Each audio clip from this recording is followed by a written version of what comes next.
中部骤雨，危机纪年第8年，三体舰队距太阳系 4.20 光年。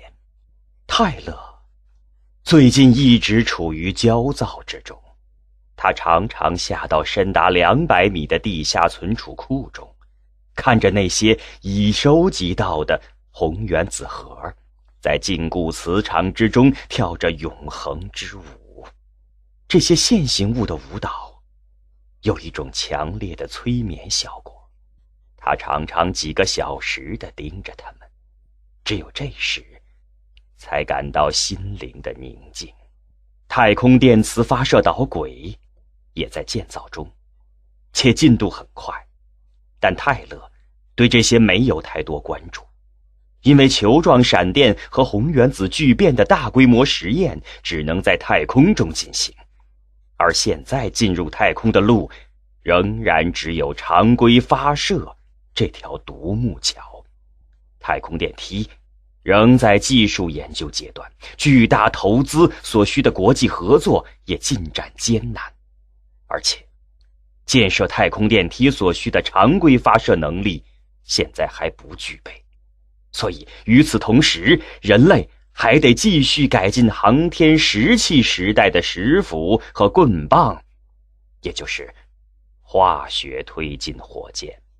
泰勒只有等待，于是他回到了家中，在成为面壁者的5年来第一次过上了正常人的生活。与此同时，面壁者正在引起越来越多的社会关注，不管他们自己是否愿意，他们在公众心目中的救世主形象已经建立起来，顺理成章地出现了面壁者崇拜。尽管联合国和 PDC 一再解释，关于他们拥有超能力的神话还是不胫而走，并且越传越神。他们在科幻电影中被表现为超人英雄，在许多人心目中，他们是人类未来唯一的希望。由此，面壁者们也拥有了巨大的号召力和政治能量，这就保证了他们对巨量资源的调用可以更顺利地进行。罗辑是个例外，他一直在隐居中，从未露过面，谁也不知道他在哪里，在干什么。这一天，泰勒有一个访客，与其他面壁者一样，他的家是戒备森严的，来访者必须经过严格的安全检查。但在客厅中见到来人时，泰勒就明白他肯定能很顺利地进来，因为这人一看就是一个对任何人都不会有威胁的人。他在大热天穿着一身皱巴巴的西装，还系着一条同样皱巴巴的领带。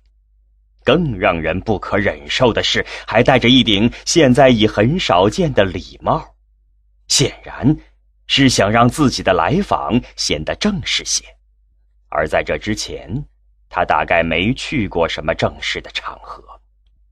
他面黄肌瘦，像营养不良似的，眼睛在瘦小苍白的脸上显得大而沉重。他那细小的脖子看上去支撑起脑袋和礼帽的重量都困难，那套起皱的西装更像是空荡荡的挂在一个衣架上。作为政治家的泰勒一眼就看出这人属于社会上最可怜的那类人，他们的可怜之处不仅仅在于物质上，更多是精神上的卑微。就像果戈里笔下的那些小职员，虽然社会地位已经很低下，却仍然为保住这种地位而忧心忡忡，一辈子在毫无创造性的繁杂琐事中心力交瘁，成天小心谨慎，做每件事都怕出错，对每个人都怕惹得不高兴，更是不敢透过玻璃天花板向更高的社会阶层望上一眼。这是泰勒最看不起的一类小人物。他们是真正的可有可无之人。想想自己要拯救的世界中大部分都是这类人，他总是感到兴味索然。那个人小心翼翼地迈进客厅门，不敢再朝前走了，显然怕自己的鞋底儿弄脏了客厅的地毯。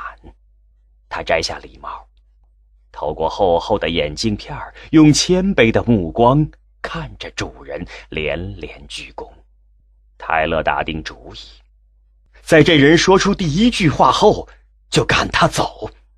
也许他要说的事儿对他自己很重要，但对泰勒没有任何意义。这个卑微的可怜人用羸弱的声音说出了第一句话。泰勒仿佛被一道闪电击中，几乎因眩晕而跌坐在地。对于他，这句话的每一个字都雷霆万钧。面壁者弗雷德里克·泰勒，我是您的破壁人。谁能想到我们有一天要面对这样的作战地图？长尾斯面对着1比1000亿的太阳系空间图感慨道，显示空间图的超大屏幕面积相当于一个电影宽银幕，但屏幕上几乎是一片漆黑，只有正中有一个小小的黄色亮斑，那是太阳。空间图的范围是以柯伊伯带中线为边界，全幅显示时相当于从垂直于黄道面的50个天文单位远方看太阳系。空间图精确地标示了各行星和行星的卫星的轨道，以及目前已经探明的小行星带的情况，对今后1000年内各个时间段面的太阳系天体运行位置都可精确显示。现在空间图关闭了天体位置的标示，显示的是真实亮度。如果仔细观察，也许可以找到木星，但只是一个似有似无的微小亮点儿。在这个距离上，其他7大行星均看不见。是啊，我们所面临的变化太大了。张北海说，军方对第1版空间图的鉴定会刚刚结束，现在宽阔的作战室中只剩他和长尾斯2人。首长，不知你注意到同志们面对这幅图示的眼神没有？张北海问。当然注意到了，可以理解，他们在会前肯定把空间图想成科普画那样，几个台球大小的彩色行星围着太阳的大火球转动。见到按真实比例绘制的空间图，才感受到了太阳系的广阔。不管是空军还是海军，他们能够航行或飞行的最远距离，在这张屏幕上连1个像素的大小都不到。我感觉他们面对未来的战场没有表现出一点信心和战斗的激情。我们又要谈到失败主义了。首长，我并不是想谈现实中的失败主义，这应该是正式工作会议上讨论的问题。我想谈的，怎么说呢？张北海犹豫地笑了笑，这对于说话一贯直率果敢的他是很少见的。长尾斯把目光从空间图上收回来，对着张北海笑笑。看来你要说的事情还有些不寻常啊。是，至少没有先例。这是我的一个建议。说吧，最好直奔主题。对于你，不需要这样的鼓励吧？是，首长。这5年中，行星防御和宇宙航行的基础研究几乎没有进展，两项起步技术可控核聚变和太空电梯仍在原地踏步，让人看不到希望，连更大推力的传统化学火箭都困难重重。照这样下去，即使是低技术战略层次的太空舰队，怕也只能永远是科幻。对于科学研究的规律，北海同志，在你选择进入高技术战略研究室时，就应该已经有了一个清醒的认识。我当然明白，科学研究是一个跳跃前进的过程，长时间的量变积累才能产生质变，理论和技术突破大都是集中突发的。但首长，有多少人是像我们这样认识问题的呢？很有可能10年、20年或50年甚至1个世纪后，各个学科和技术领域仍无重大突破，那时的失败主义思潮将会发展到什么程度？太空军将会陷入怎样一种思想状态和精神状态？首长，你是不是觉得我想得太远了？北海，我最看重你的一点，就是对工作有长远的思考。这在部队政工干部中是难能可贵的。说下去，其实我也只是从自己的工作范围来考虑，在上面的那种假设下，未来太空军中从事政治思想工作的同志将面临怎样的困难和压力？更严峻的是，那时部队中还能有多少思想上合格的政工干部呢？常伟思接过了话头，遏制失败主义，首先自己要对胜利有坚定的信念，这在你所假设的未来肯定比现在更困难。这正是我担忧的。首长，那时太空军的政工力量可能严重不足，你的建议增援未来。常伟思默默地看了张北海几秒钟，然后把目光移向大屏幕，同时移动光标，把太阳向前拉近，直到他们的肩章都反射出阳光为止。首长，我的意思是，我明白你的意思。常伟思抬起一只手说，同时又把太阳推远，一直推到空间图的全幅显示，使作战室重新笼罩在昏暗中，然后再把太阳拉近。将军在思考中反复这样做着，最后说，你考虑过没有，现在的太空军政治思想工作已经任务繁重，困难重重。如果用冬眠技术把优秀的现役政工军官送到未来，对目前的工作将是一个很大的削弱。我知道，首长，我只是提出自己的建议，全盘和整体的考虑当然要由上级来做。常伟思站起身，把灯打开，使作战室中豁然明亮。不，北海同志，这工作你现在就要做。从明天起，你先放下手头的事儿，以太空军政治部为主，也可以到其他军种做些调查，尽快起草一个上报军委的初步方案。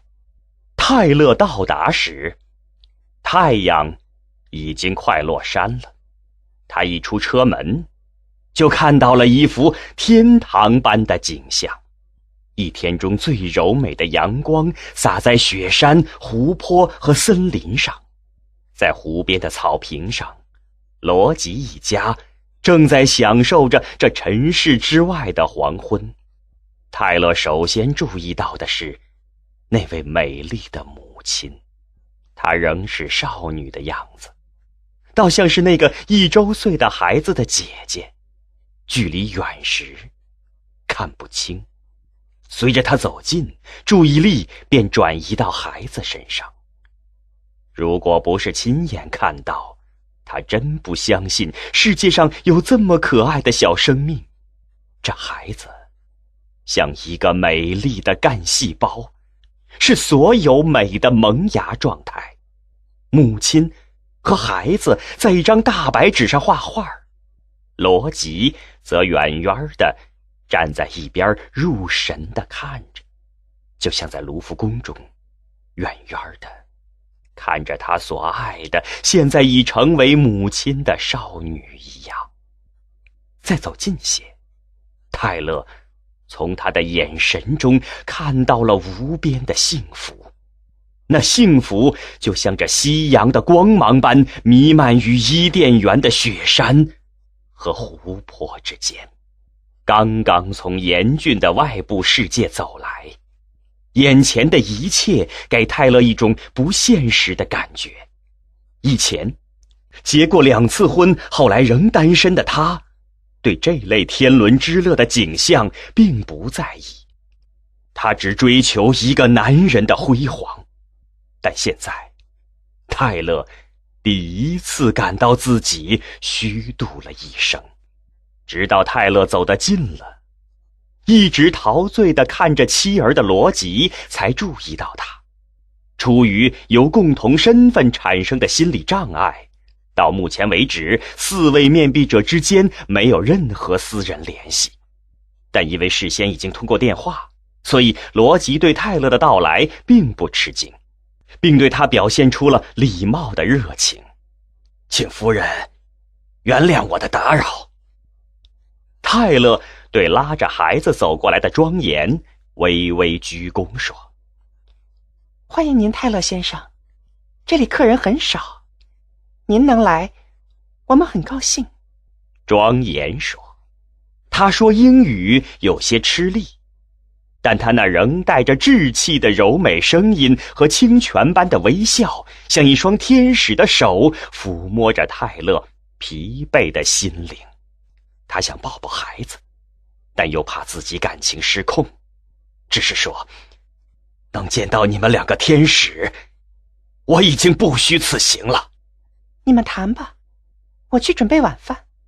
庄严微笑着看了看2个男人说：不用了，我只想和罗辑博士谈一会儿，不会待很长时间的。庄严热情地坚持留泰勒吃晚饭，然后带着孩子离开了。罗辑示意泰勒在草坪上的一张白色椅子上坐下。泰勒一坐下，浑身就像抽去了筋一般软瘫下来，仿佛一个长途旅人终于到达了目标。博士，这几年你好像对外界一无所知吧？是。罗辑仍站着，挥手指了一下周围。这就是我的全部。你真是个聪明人，甚至从某个角度看，也比我们更有责任心。后一句话怎么讲？罗辑不解地笑着问。至少你没有浪费资源。那他也不看电视吗？我是说你的那位天使。我不知道，最近一直和孩子在一起，好像也不怎么看吧。那你确实不知道这几天外面发生的事儿了。什么事儿啊？你的脸色不好，很累吗？喝点什么？随便。泰勒迷茫地看着夕阳映在湖面上的最后的金箔。